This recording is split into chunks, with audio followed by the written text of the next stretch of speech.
1 year ago, at this very moment in time, most parents were still waiting to hug their child. This was an all-day ordeal full of fear, confusion, worry, and it all started around lunchtime. I text my mama and say, come get me a moochie because they shooting at the school. The officers started to come into our room, and we moved through the hallway with our hands on our heads and into the media center, which was right down the hall. That school was on lockdown for hours. Police lined the neighborhood streets. Parents waited across the street worrying. By mid-afternoon, parents were told to go to a staging area at the Harris Teeter parking lot on Peacehaven Road. The hope was their kids would meet them there. But then, just about 30 minutes ago, as we were getting here to the Winston-Salem Harris Teeter on Peacehaven, there was a woman screaming bloody murder, that there was some sort of shooting. We don't know what she was referring to, but as you can imagine, the hundreds of parents who are in this parking lot waiting to pick up their children did not like to hear that there was this screaming going on about a shooting. A lot of the parents kind of frantically gathered to where she was, asking what was going on. A couple of cars tore out from the parking lot onto Peacehaven, and then within seconds, law enforcement started running at us, the area where we were, with guns drawn. all right, after all that confusion and chaos, students in the late afternoon, early evening hours finally boarded buses and headed to the Joel Coliseum to meet up with their families. That day, 15-year-old William Miller Jr., a student at Mount Tabor, died. Investigators charged a fellow student with his death. Attorneys say the two teens had a long-standing feud.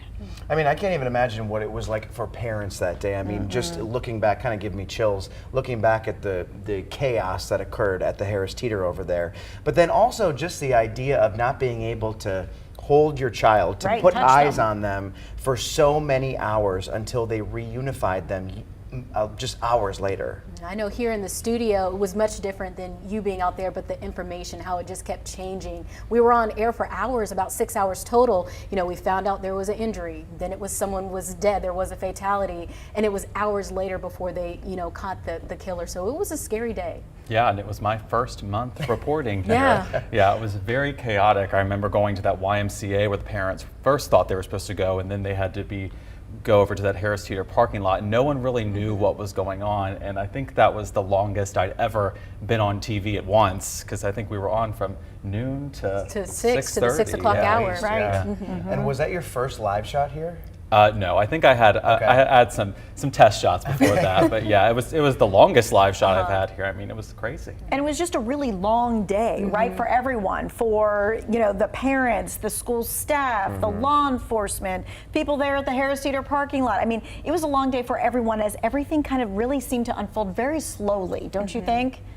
I don't know. I think it was very quick for me because, but that day is kind of wrapped into one little ball for me because it happened. So I guess there were just so many developments. Things happening. And you know, a lot of times we report on things like this in the headlines, other places, but you never think is going to happen in your own area. So this was the first time I had ever been a part of any type of coverage like this, and just seeing the information unfold, it was certainly interesting. And I think that it was one of those things where, again, we always think it's going to happen somewhere else, and then it happens here, and it is something that is almost like instant disbelief. Yes. That it has happened here to our children, to our parents. But I do think that it also has changed things, right? We've seen a lot of different things implemented over the last year, school system-wise, whether it be those metal detectors at schools and other different kinds of things, whether it be SROs and that kind of thing, to make our students safe. Yeah. We are working to interview some of the people we talked to last year on this day, just to talk about what this last year has been like. We're going to have some of that coming up at 11. But does it feel like a year for you all? Well, it doesn't. I remember it like it was yesterday. This was within my first couple months here, you know, so to have a big story like this happen just within the first few months, and this is such a close-knit community from what I've picked up on in my year and a half here, so it was shocking to see something like that happen. I think it will stick in my mind for the rest of my career. I mean, it was just so intense the entire day, from working from middle of the day all the way to midnight, really. Yeah, I mean, seeing the looks on those parents' faces as they were waiting, I mean, you could feel that. You could feel the waiting, you could feel that intense emotion. And I won't forget Chief Katrina Thompson talking about it and getting choked pausing. up. because it was Yeah. just such a difficult thing to share.